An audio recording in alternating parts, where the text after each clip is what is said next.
Please welcome to the platform from the City of Boston, Mayor Martin J. Walsh.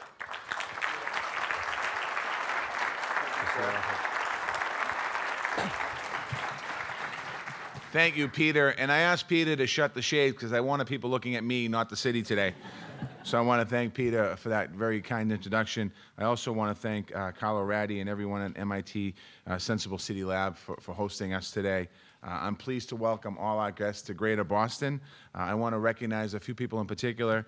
The Minister Goyal from India, I want to thank you very much for being here. And my counterpart, Mayor Gary McCarthy from Schenectady, New York, is here, as well as any other mayors that might come in later on today. Thank you for being here this morning. I say Greater Boston in my introductions because, as Peter said, I'm the mayor of Boston.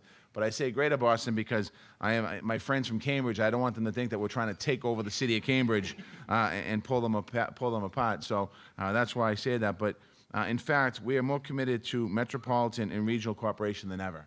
Because when we talk about success in the city and success in this area, it has to be regional success. It can't be one city that's successful and the cities and towns around that city aren't successful. So we're really focused on regionalization here in the city of Boston, the greater Boston area, and Cambridge is certainly one of our great partners. MIT and Kendall Square also form a major hub of innovation in the ecosystem. This is driving the Boston economy forward, and it's also raising the stature in the world of both Boston, Cambridge, and all the surrounding cities and towns. I want to thank all of you for convening in this vital partnership. The Senseable City Lab is a study systems that will change the way cities are planned and are built, and it will change the way people live in them. The Future Cities Council encourages the shared kinds of innovation from around the world, and it's important for us that we continue to do that. And today, many of you here represent many different companies, foundations, government agencies that work together to look at these ideas and turn them into realities. So the relationships are important to strengthen, and the ideas that you develop today will have real impacts, not just here in Greater Boston, but around the globe.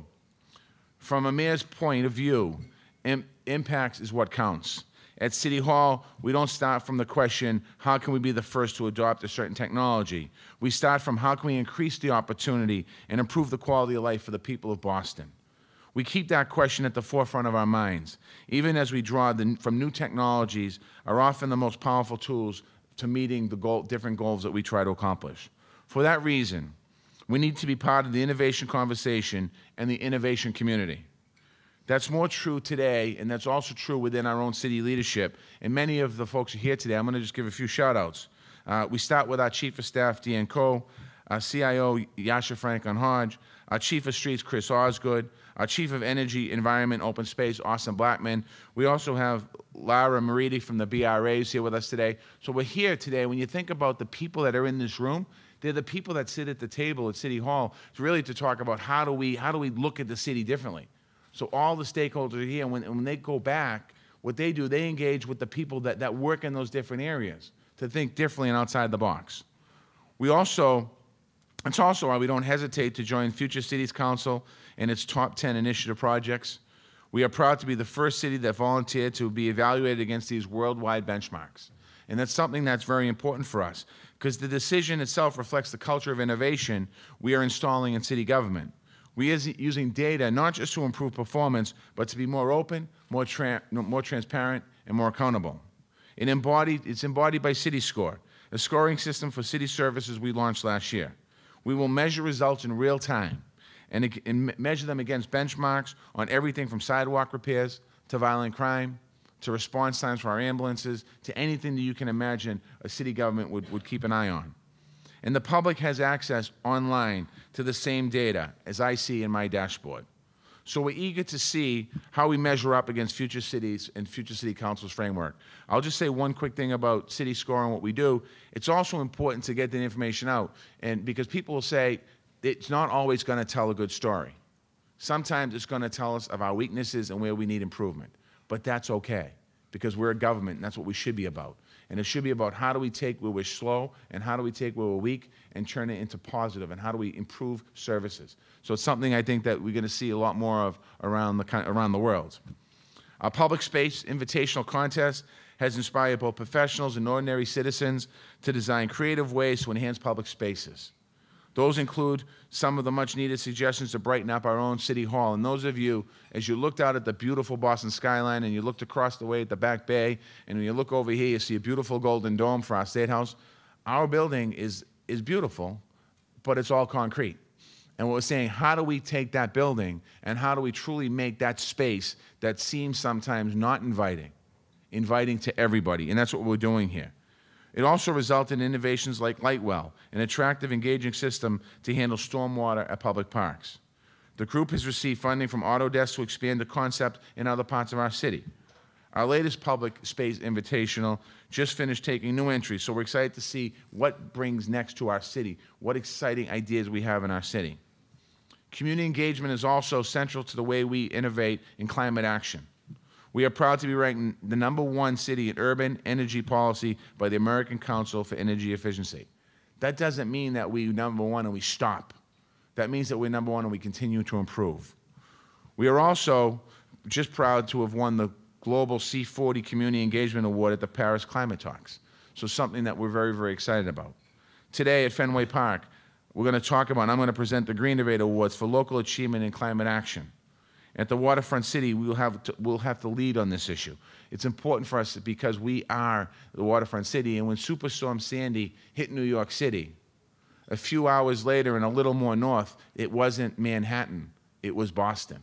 So it's important for us to understand that what's happening, that we learn from the past, and that's one of the ways we do it. The World Economic Forum has identified climate change as the greatest risk for the global economy. Our climate action plan is up to date, and our community energy study outlines the areas for district energy and more. We're especially proud of our Renew Boston Trust and our financing plan to retrofit buildings. The new technology is also key to how we handle safety and congestion in our streets. And I just want to go back briefly about the energy and environment. I've been mayor for 2.5 years, and one of the kind of highlights of me being mayor was I got invited to the Vatican last summer to go and sit in front of the Pope and hear the Pope talk about issues that are important to the world. He spoke about 2 issues. He talked about human slavery and sex trafficking, and he talked about climate change. And he talked about climate change, how it affects the world, and how it's affecting every country, every speck of inch on this world. And he spoke about the importance, and he had 67 mayors and 1 governor. And he said, we didn't ask the question, but he answered a question that a lot of us were thinking. His thought was, you might want to ask why you're here today. And the reason why you're here today is because I can go to Congress, I can go to parliaments, I can talk to the United Nations, I can talk to legislative bodies all day long about the importance of dealing with climate change. But you're all mayors. You work with the people on the ground every single day. And if we truly want to make change, it has to happen through the cities of the world. And that was from the Pope himself talking about this issue that many of you are going to be talking about today. We're using technology as well in different ways of solving problems. One of the ways we have, how many from Boston, Greater Boston here today? Okay, so you know that we have sometimes a little problem with traffic. Sometimes you can't figure out why that the car just doesn't move. And then when you get to the space where it moves, you're like, why did it stop? And you don't quite know that. And that's not just Boston, that's other countries and cities around the world. But we took a situation down the South Boston waterfront on Atlantic Ave and Seaport Boulevard where there was major congestion. And we used data from the Waze app to see if we could address this issue. And we were able to reduce traffic in that intersection by 18% by simply using technology to come up with a solution. So we're looking at technology a lot more. We're also making complete streets our design standard in Boston because streets are shared public spaces. And it's important for us not to get caught in the conversation, whether it's bikes or cars or pedestrians, but we talk about shared street because those streets are everyone's streets.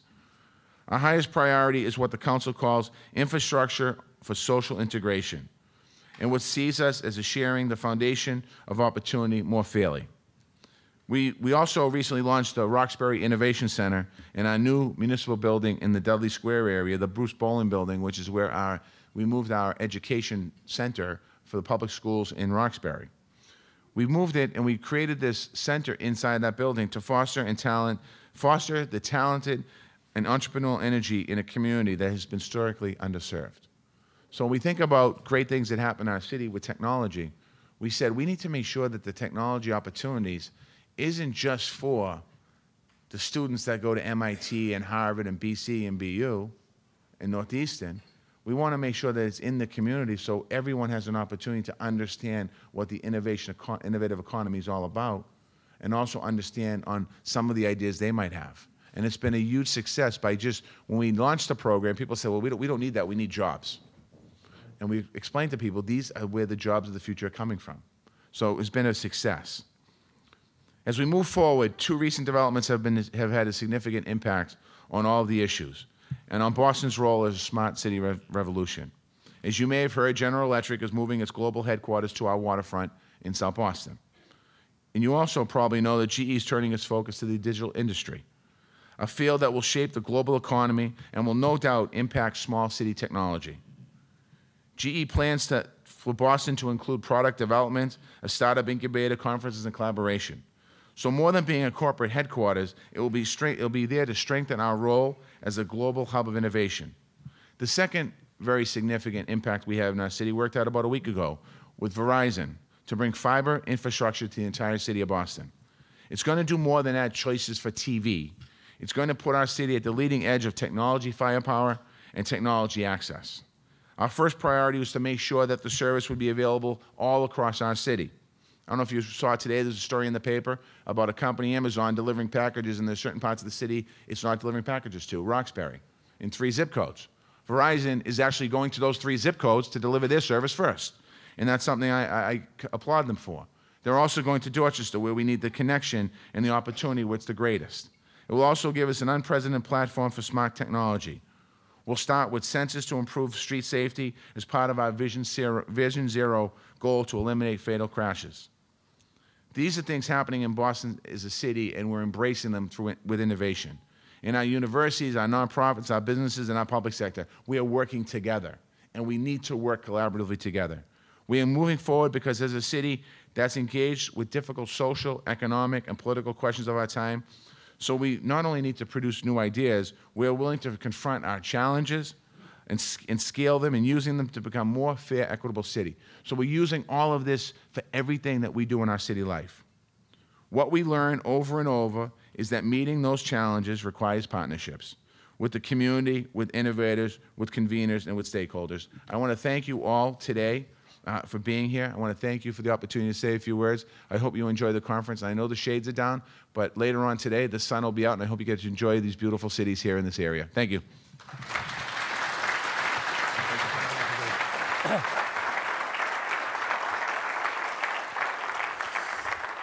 Mayor Walsh, we thank you for your welcome. We also thank you for your leadership, both in the city of Boston and putting out that message that cities are on the move, cities are for all people, and that we have to intervene to make them better for all and for the future. No conference here at MIT talking about the future of cities is complete without the involvement of the director of the Senseable City Lab. Please give a welcome to Carlo Ratti. Thank you, Peter. Thank you, Peter. Good morning, everybody. Well, I don't have much to add to what the mayor said. Really, it's a great time in cities in terms of looking at innovation, in terms of looking at new technologies and disruption. And I think that will be the theme of today's discussions. I wanted to acknowledge all of the great partners that help us to convene the conference. Well, first of all of you who came from speakers and attendees from all over the world today. Mahindra for their partnership, the collaboration with, of course, with the mayor and the city of Boston, with the World Bank, and with the World Economic Forum Global Agenda Council on Future Cities. Actually, the conference really came at the intersection between the World Economic Forum Global Agenda Council on Future Cities and some of the work that has been doing there over the past couple of years, and our Forum of Future Cities here at MIT that has been convening every year a gathering such as this one. don't have much more to say, but I'd like to invite Assaf Biderman, Associate Director of the Senseable City Lab and also CEO of Superpedestrian, to bring us into the content of the day. Thank you. Thanks. Thank you, Carlo. Hi, everybody. Thanks for coming. Most of you are very much involved with the topic that we're here to discuss today. I'm going to say a few words for those who are new to it, just so that we're all on the same page. We've been hosting this forum, I think, since 2009, and every year we focus on a different aspect of a major change that's unfolding, the integration of a digital environment into our physical one. We're seeing sensors, small processors, actuators make their way into infrastructure, into valuables, into automobiles, more lately, into our bodies. And all these things begin to communicate with each other. So there is a greater capacity for our body to synchronize with the environment, and for our environment to have elements in it synchronized with one another. Major. Now, this presents us with a lot of opportunities to improve quality of life on this planet, from resource consumption, better responses to emergencies, mitigating our impact on the environment, to many other things that are at the center of the global agenda today. We know about it, we're going to hear about it later. But there's one thing recently that's changed in the past couple of years. With advances in robotics and in controls, we're beginning to enable the objects around us to respond. And that's very important. It's a crucial piece of the puzzle. If you think about it, this research has started about a decade and a half ago in the academia, now made its way into the public sector and the private sector. Mostly, at the beginning, we focused on observation, on acquiring vast amounts of data from networks and from sensors, analyzing it and learning from it.